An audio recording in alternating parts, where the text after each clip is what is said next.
네, 안녕하세요. 오늘 씨앗교회 예배를 통해서 처음 인사드리게 되는 것 같습니다. 저는 목공터 목회 공유센터에서 지금 바이블 학습지 사역을 하고 있는데 그 문제를 출제하고 감수하는 일을 맡고 있는 이종화 목사라고 합니다. 사실 오늘 그 교회의 공적 역할에 대해서 그 주제를 제가 받았어요. 그래서 오늘 본문 말씀 로마서 10장 12절의 말씀으로 우리 함께 그러한 내용들을 살펴보고자 합니다. 먼저 오늘 주어진 말씀을 함께 읽어보도록 하겠습니다.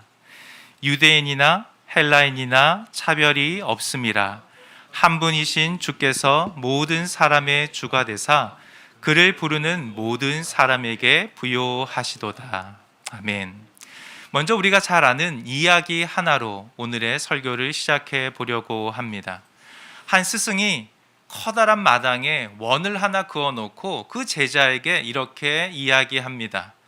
내가 지금 마을에 내려갔다 올 것인데 이 원 안에 있지도 말고 원 밖에 있지도 마라 라고 하는 그러한 요청 아닌 요청을 하는 것이죠.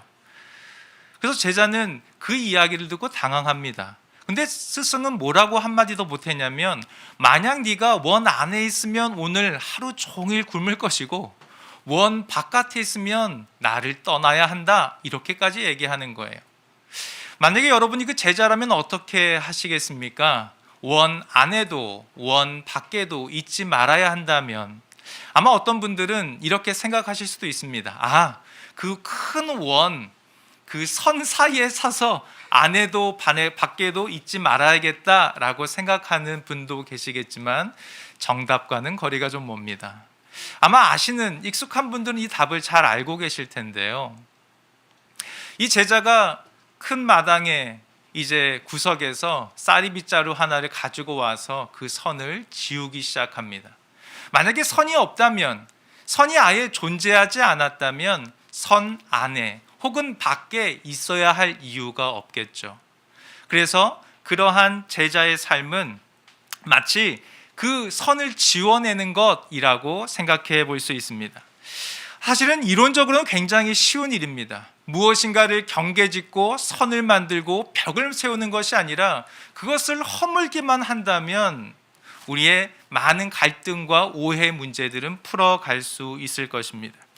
이론적으로는 매우 쉬운 결론이지만 우리가 살고 있는 현장의 경제적 부요와 가난 혹은 학식의 높음과 낮음 아니면 우리 외모의 출중함과 혹은 덜 출중함 사실 우리는 우리가 알지도 모르는 채 어쩌면 수많은 경계 기준들을 세워놓고 우리의 삶을 살아가는지도 모르겠습니다. 사실 얼마 전에 그런 기사가 났잖아요. 한 아파트에서 아파트 외벽 도색을 하기 시작합니다. 그런데 13개 동은 파란색으로 칠해놓고 임대 아파트 3개 동은 그냥 분홍색으로 놔두었다는 거죠. 어쩌면 우리는 이러한 경계, 선, 벽이라고 하는 것을 마음속으로만 생각할 뿐 아니라 그것을 실천하며 행동하는 그러한 삶을 살고 있는지도 모르겠습니다. 너와 나의 경계를 설정하고 선을 긋고 구분하는 것, 사실 이것은 오늘날의 문제만은 아니었던 것 같습니다. 우리가 성경을 들어가서 읽다 보면 초대교회에도 이러한 분명한 선, 분명한 기준, 절대 넘을 수 없는 어떤 경계들이 존재했다라고 하는 것을 우리가 발견하게 되는데 바로 유대인과 이방인이라고 하는 경계입니다. 우리가 잘 아는 바대로 당시 유대인들은요, 이 이방인들을 마치 동물처럼 대했습니다.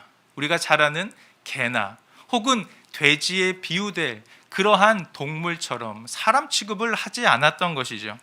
그런 이방인에게 성령이 내렸을 때 유대인들의 반응이 어땠을까요? 사도행전 11장은 그 내용을 이렇게 기록하고 있습니다. 제가 새 번역 성경으로 읽어드리겠습니다. 이제 하나님께서는 이방 사람들에게도 회개하여 생명에 이르는 길을 열어주셨다. 하나님께서 이제서야 누구도요? 이방 사람에게도 이제 구원과 영생의 길을 열어주셨구나. 아마도 이전에는 불가능하거나 가능치 않다고 생각했던 것을 이제 가능한 것으로 조금씩 깨달아갔던 초대교회의 모습을 우리는 성경 구절을 통해 조금 이해할 수 있습니다. 하지만 그것을 알았다고 해서 사실 그것이 바로 생활에 실천되는 건 아니겠죠. 사실 이 유대인들이 이방인들을 수용하는 과정들을 보면 많은 혼란이 있었던 것 같습니다. 우리가 잘 아는 수제자 베드로도요, 이방인들과 함께 식사하는 자리에서 이중적인 태도를 취하죠. 그래서 사도 바울은 이러한 베드로를 책망하게 되는 이야기, 이것이 갈라디아 2장에 등장하고 있습니다. 사도행전에 보면 이런 과정은요 더욱 세밀하게 기록되어 있는데요, 우리가 잘 아는 고넬료, 이방인 백부장이었죠. 이 사람이 회심하고 그 가족이 함께 세례받는 사건 때문에 베드로는 예루살렘 교회에 올라가서 사람들에게 해명을 해야 했습니다. 이런 이방인들이 어떻게 처신해야 되는가라고 하는 끊임없는 논쟁 가운데 사도행전 15장은 예루살렘 회의의 내용을 우리에게 소개해 주고 있고요. 그러면 15장에서 다 문제가 해결됐을까요? 그렇지 않습니다.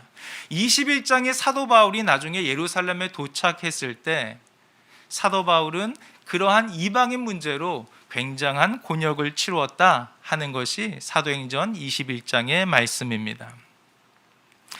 이러한 수많은 경계, 특별히 초대교회에는 이 유대인과 이방인이라고 하는 삶의 경계가 분명히 존재했던 것입니다. 그런데요, 사도 바울은 하나님을 깊이 있게 알아가던 중에 굉장히 놀라운 사실 한 가지를 발견하게 됩니다. 우리가 아까 읽었던 본문 말씀인데요, 로마서 10장 12절을 새번역 성경으로 다시 한번 읽어보겠습니다. 좀 천천히 말씀을 좀 생각하면서 읽어볼까요? 유대 사람이나 그리스 사람이나 차별이 없습니다. 그는 모든 사람에게 똑같이 주님이 되어주시고 그를 부르는 모든 사람에게 풍성한 은혜를 내려주십니다. 분명히 사도 바울이 사는 시대 가운데 유대인과 이방인의 차별이 존재했습니다. 이게 현실이죠. 사도 바울이 살아가던 삶의 정황이라고 할 수 있습니다. 근데 사도 바울은 말씀에서 무엇을 깨달았냐면 유대 사람이나 헬라 사람이나 모두 다 뭐가 없다고요? 차별이 없다. 분명 사회에는 차별이 있는데 차별이라는 선을 말씀을 통해 지워내고 있는 과정을 우리는 로마서에서 발견하게 됩니다. 왜 그렇습니까? 그는 모든 사람에게 똑같은 주님이 되어주셔서 그를 부르는 모든 사람에게 풍성한 은혜를 내려주시는 주님이시구나 라고 하는 것을 사도 바울은 깨달았기 때문에 그렇습니다. 하나님의 은혜를 받는 것에는 차별이 없다. 할렐루야. 이게 굉장히 중요한 요점이죠. 이게 어색하네요. 무슨 얘기냐면 우리가 이야기한 경제적인 부요나 가난 혹은 학식의 높음이나 낮음, 우리의 외모의 어떠함과 상관없이 하나님의 은혜를 수여받는 것에는 어떠한 차별도 존재하지 않는다라고 하는 것을 사도 바울이 분명히 기록해 놓은 것입니다. 한 구절 더 찾아볼까요? 에베소서 2장 14절에서 16절의 말씀입니다. 제가 읽어드리겠습니다. 그리스도는 우리의 평화이십니다. 그리스도께서는 유대 사람과 이방 사람이 양쪽으로 갈라져 있는 것을 하나로 만드신 분이십니다. 그분은 유대 사람과 이방 사람 사이를 가르는 담을 자기 몸으로 허무셔서 원수된 것을 없애시고 여러 가지 조문으로 된 계명의 율법을 폐하셨습니다. 그분은 이 둘을 자기 안에서 하나의 새 사람으로 만들어서 평화를 이루시고 원수된 것을 십자가로 소멸하시고 이 둘을 한 몸으로 만드셔서 하나님과 화해시키셨습니다. 조금 긴 내용이죠. 축약하면 이렇게 생각해 볼 수 있습니다. 예수 그리스도가 이 땅에 오신 이유와 목적이 무엇이냐라고 물을 때 사도 바울은 그 이유가 바로 이방인과 유대인들을 하나 되게 하는 것, 이 둘을 자기 안에서 하나의 새 사람 혹은 한 몸 되게 하기 위해서 그리스도가 오셨다라고 하는 것을 이야기하는 것입니다. 제가 지금 여러분에게 두 가지의 이야기를 하고 있습니다. 초대교회 당시 있었던 유대인과 이방인 사이의 경계와 차별, 이것이 현실이고요. 근데 사도 바울이 받은 말씀은 그러한 차별이란 존재하지 않고 그리스도가 오신 이유는 이 둘을 하나 되게 하는 것이라고 하는 것을 바울은 깨달았던 것이죠. 만약에 여러분이라면 어떻게 하시겠습니까? 현실은 분명히 차별이 있는데 내게 주어진 말씀은 차별이 없다고 하시니 어떻게 하면 좋을까요? 여러분은 말씀을 따라 결단하시겠습니까? 아니면 삶을 따라 흘러가시겠습니까? 아마도 바울은 이것을 깨닫고 고민했던 것 같아요. 말씀과 현실 사이에서 고민할 때에 그는 이 경계, 이 담을 허물어 가기로 결정했던 것 같습니다. 여러분이 성경을 조금 잘 알고 계시다면 사도 바울의 선교 사역을 한 세 가지로 구분할 수 있는데요. 첫 번째는 순회 사역입니다. 그러니까 어찌 보면 전도여행을 떠났다가 꼭 어디를 들러요? 예루살렘에 들러서 이 선교 보고를 해서 이방 교회와 유대 교회를 연결하는 가교 역할을 순회 사역을 통해서 했다라고 생각해 볼 수 있습니다. 근데 유대교회는 굉장히 엄격한 하나님의 말씀을 지키는 사람들이잖아요. 근데 이방 교회들이 그 말씀이 무너지면 이제 뭘 보내요? 자신이 갈 수 없을 때는 편지, 서신을 보내서 이방 교회가 유대교회와 함께 서갈 수 있도록 격려합니다. 근데 이것으로도 충분하지 않았던 것 같아요. 어떻게 하면 이 두 교회가 하나 될 수 있을까? 이러한 고민 속에 사도 바울이 선택한 선교 전략이 바로 바울의 구제 헌금 전략. 뭐라고요? 바울의 구제 헌금 전략이라고 할 수 있습니다.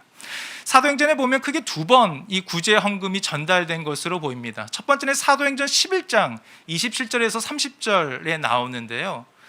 이때 아가보라고 하는 예언자가 안디옥에 이르러서는 이제 온 땅에 큰 흉년이 있을 것이라 예언합니다. 근데 이것이 성취될 뿐 아니라 예루살렘의 극심한 기근에 처하게 되죠. 그래서 안디옥에 있는 제자들이 이제 예루살렘에 있는 형제들에게 뭘 보내요? 부조를 보냈다라고 하는 것이 사도행전의 기록입니다. 흥미로운 것은요, 이 시기적으로는 1차 전도 여행이 있기 이전에 막 안디옥 교회가 생성되던 때 이 헌금이 보내졌는데, 이 일을 통해서 안디옥 교회와 예루살렘 교회가 함께 든든히 세워지는 굉장히 중요한 계기를 형성하게 됩니다. 그리고 예루살렘 교회는 사역의 방향을 어디로 가요? 유대인에게로. 그리고 안디옥 교회는 사역의 방향을 어디에 두죠? 이방인에게로. 각각의 역할 안에서 협력하게 되는 그러한 사역이 일어나게 되는 것이죠. 이것이 첫 번째 바울의 구제 헌금 선교 전략이라고 한다면, 이것을 경험한 바울은 두 번째 구제 헌금을 보냅니다. 혹시 제가 너무 많이 빠른가요? 제가 숨이 차네요. 20분 안에 끝내라고 하셔서. 네. 두 번째 구제 헌금 전략은 사도행전 24장 17절에 등장합니다. 그리고 서신을 보낼 때 고린도전서 16장, 고린도후서 8, 9장, 그리고 로마서 15장에 기록되어 있습니다. 그 내용이 너무 복잡하니까 그냥 간단하게 설명해 드리자면 이런 내용이에요. 감사합니다. 물 한 잔 마시고.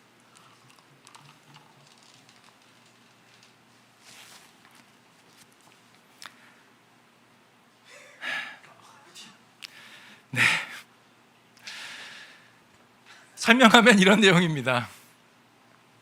그러니까 2, 3차 전도여행을 마치고 사도 바울이 예루살렘에 돌아가는 길에 이제 각각의 교회들에게 모금 활동을 하는 것이죠. 그 내용을 총 정리해 보면 사실은 갈라디아 지역, 그리고 마게도니아 지역, 그리고 아가야 지역까지 사실 사도 바울이 전도여행했던 모든 교회들을 포함하는 이방 교회에 모금을 시작합니다.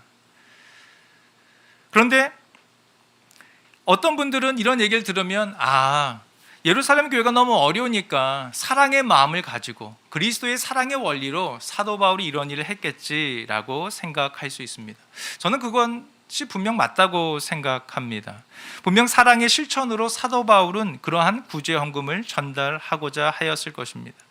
근데 조금 더 깊이 생각해 보면요, 이 구제연금을 모금하고 보내는 일이 생각보다 굉장히 까다롭고 어렵다라고 하는 것을 우리는 생각해 볼 수 있는 것이죠. 첫 번째는 예루살렘 교회가 이 헌금을 수용할 수 있는가? 사실 왜일까 생각하는 분들도 계시겠지만, 예루살렘 교회가 이방인의 헌금을 그냥 받아들인다라고 하는 것에 의문을 가지는 학자들이 있습니다. 사실 그럴 만큼 이것이 예루살렘 교회가 수용할 수 있는지도 불확실해 보이는 그러한 상황인 것이죠. 또 하나는 이방 교회는 어떻습니까? 그 모금이 잘 될까요? 사실 되게 힘겨웠던 것 같아요. 특별히 어느 교회요? 씨앗 교회가 아니라 고린도 교회에서. 그래서 이 고린도 교회에서는 사실은 사도 바울 후서에 보면 사도직에 대한 수많은 비판과 어떤 공격에 시달립니다. 아니, 사도직에 대한 공격이 시달리는데 그들에게 뭘 얘기해야 돼요? 고린도 후서 8장과 9장에 걸쳐서 헌금해라, 이걸 계속 얘기하는 거예요.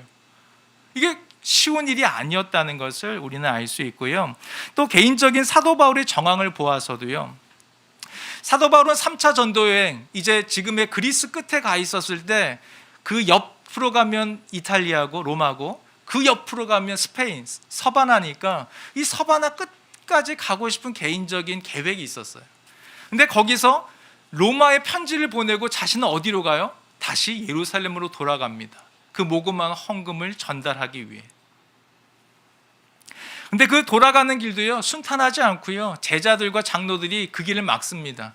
당신이 예루살렘에 가게 되면 결박과 환란이 기다리고 있으니 가지 말라고 만류하는데도 꿈을 접고 사람들의 비난을 받으면서도 자기가 죽을 곳을 찾아가는 바울의 선교 전략, 이것을 통해서 이방인 교회와 유대인 교회의 연합이라고 하는 씨가 뿌려진 것입니다.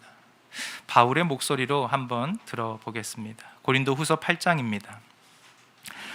나는 다른 사람들을 편안하게 하고 그 대신에 여러분을 괴롭게 하려는 것이 아니라 평형을 이루려고 하는 것입니다. 지금 여러분의 넉넉한 살림이 그들의 궁핍을 채워주면 그들의 살림이 넉넉해질 때에 그들이 여러분의 궁핍을 채워줄 수도 있을 것입니다. 이렇게 하여 평형이 이루어지는 것입니다. 또한 로마서 15장입니다. 그러나 이제는 내가 성도를 섬기는 일로 예루살렘에 가노니 이는 마게도냐와 아가야 사람들이 예루살렘 성도 중 가난한 자들을 위하여 기쁘게 얼마를 연보하였습니다. 저희가 기뻐서 하였거니와 또한 저희는 그들에게 빚진 자니 만일 이방인들이 그들의 영적인 것을 나누어 가졌으면 육적인 것으로 그들을 섬기는 것이 마땅하니라. 영적으로 빚진 것을 육적인 것으로 섬긴다. 너희의 부요로 그들의 부족한 부분을 채워서 평행하게 만들기 위함이다 라고 사도 바울은 이야기하는 것입니다. 바울은 이런 구제 헌금 전략을 통해서요, 유대 교회와 이방 교회를 하나의 교회로 만들어가는 선교적 노력에 힘을 쏟았다는 것을 우리는 말씀을 통해 살펴볼 수 있습니다. 조금 빠르게 성경을 이렇게 설명하다 보니까 혹시 좀 이해가 안 되시는 부분이 있을 수도 있는데, 아마 사도행전을 꼼꼼히 한번 읽어보시면서 오늘 설교를 좀 기억하시면 그 내용들을 이해할 수 있지 않을까, 그런 생각을 해봅니다. 오늘의 말씀을 통해 우리가 기억할 수 있는 것은 초대교회나 오늘 우리가 살아가는 현실의 세계나 이 경계와 선이 존재한다라고 하는 것입니다.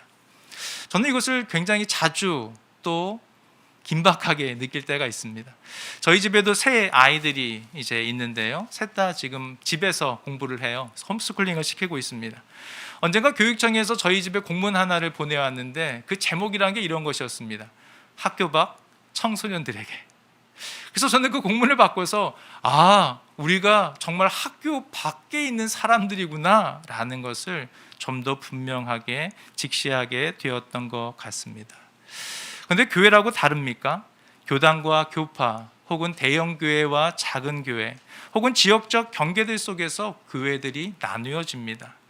그리스도의 피로 값주고 사신 하나님의 교회가 개별 교회로 나누어지고 분절된 모습을 우리는 오늘의 현실에서 보고 있습니다. 한 가지 좀 더 구체적인 예를 들어 볼까요?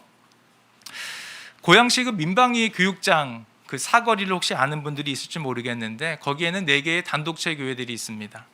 그런데 건너편 교회는요, 교육관을 리모델링해서 굉장히 좋은 어린이 영어 도서관을 만들었어요. 저는 가지 않습니다. 그 건너편의 교회는 문화교실을 형성하고 있는데 저는 한 번도 가본 적이 없습니다. 사실 걸어서는 5분도 채 되지 않는 교회들이지만 제 마음속에 늘 어떤 경계가 있냐면 내 교회, 우리 교회, 작고 힘들고 부족해도 우리 교회에서 기도하고 우리 교회를 이용해야지 라고 하는 그런 마음을 가지는 것이죠. 하지만 조금 과거로 돌아가서 생각하면 항상 우리가 그랬던 것은 아니었던 것 같아요. 제가 청소년부 때는 문학의 밤을 하면 친구네 교회 가서 함께 참여하기도 했고요. 간혹 부흥회가 열리면 그 말씀 들으러 다른 교회 부흥회에 참석해서 함께 은혜 받았던 기억도 있습니다. 보이지 않는 이러한 개교의 경계가 오늘날은 더 견고하고 튼튼하게 세워져 있는 것이 아닌가. 어찌 보면 우리들은 개교회라는 설매에 고립되어 있지 않나, 그 누구보다도 저 스스로 반성을 해보게 됩니다. 그런데 얼마 전 마도 근처에서 목회하시는 한 목사님을 만났어요. 근데 그분이 교회를 개척할 때 어떻게 하다 보니까 이미 상가에 교회가 있는데 그 2층에 교회를 이제 개척하게 된 거죠. 그래서 교회를 개척하기 전에 4층에 있는 목사님을 찾아갔답니다. 그래서 여차여차해서 교회를 개척하려고 하는데 좀 허락해 주십시오. 근데 목사님이 괜찮다고 하시더래요. 그래서 교회를 개척했습니다. 그리고 이제 2층과 4층에 있으니까 한두 번 찾아가기도 하고 교제도 하는데 생각보다 잘 교제가 되지 않더래요. 그래서 이제 하루는 한 주 주일 헌금을 다 거두어서 그것을 4층에 있는 교회에 헌금을 했대요. 그래서 놀라운 기적이 일어났습니다. 갑자기 굉장히 친밀한 교제가 형성되고 그리고 그 상가를 나올 때까지 굉장히 여러모로 도움을 주셨다는 거예요. 물론 제가 역시 모든 문제의 해결은 돈이구나 그런 말씀을 드리려는 것은 아닙니다. 사실 그분이 이 바울의 구제연금 전략을 아셨는지 적용하셨는지는 잘 모르겠지만 하나 되는 교회라고 하는 긍정적인 예를 하나 소개해 드리고자 하는 것입니다. 전통적으로 교회의 본질이라고 하면 우리는 4가지를 이야기하죠. 하나의 거룩하고 보편적인 사도적 교회. 조금 어려운가요? 하나의 거룩하고 보편적인 사도적 교회. 그 시작을 하나의 교회로 시작한다는 것을 우리는 좀 생각해 보아야 합니다. 지금은 하나의 교회가 아니라 개별 교회들이 모두 다 사도적이고 그리고 거룩한 교회가 되고 애쓰지만 그 모든 교회가 하나라고 하는 것, 그것이 바울의 선교 전략을 통해 우리 가운데 비춰주는 빛이라고 생각해 볼 수 있는 것이지요. 사실 저희들의 고민은 여기서 시작되었습니다. 개교회 중심의 고립이라고 하는 문제를 공유의 방식으로 풀어보면 어떨까. 그래서 목회 공유센터를 구상 중에 있고요. 실천적으로는 바이블 학습지를 지금 함께 만들고 있습니다. 목표는 뭐냐면 교회 이름이 붙는 영상이 있는 순간 그 영상은 교회 안에서만 유통하죠. 많은 교회들이 많은 영상을 만들어냅니다. 그렇게 하지 말고 몇몇 교회의 사역자들이 함께 만들고 함께 쓰는 그러한 성경 공부 교재가 있으면 어떨까 하는 그러한 생각들입니다.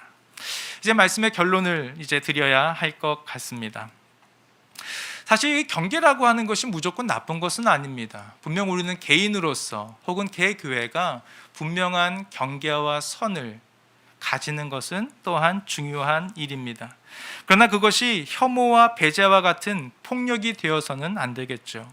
개교회의 건강함을 잘 드러내면서도 또한 하나의 교회를 향한 그러한 발돋움이 저와 우리 씨앗교회 모든 성도님들 가운데 함께 있기를 바랍니다. 함께 기도하겠습니다. 하나님, 수많은 차별이 존재하는 이 세상 가운데 우리가 신앙의 이름으로 그 차별의 선을 지워갈 수 있도록 도와주시옵소서. 교회가 교회의 담을 넘지 못하는 개교회 주위의 그 선들이 우리의 기도와 행동을 통해 조금씩 무너져 갈 수 있도록 주여 도와주시옵소서. 은혜를 구하며 예수님의 이름으로 기도드립니다.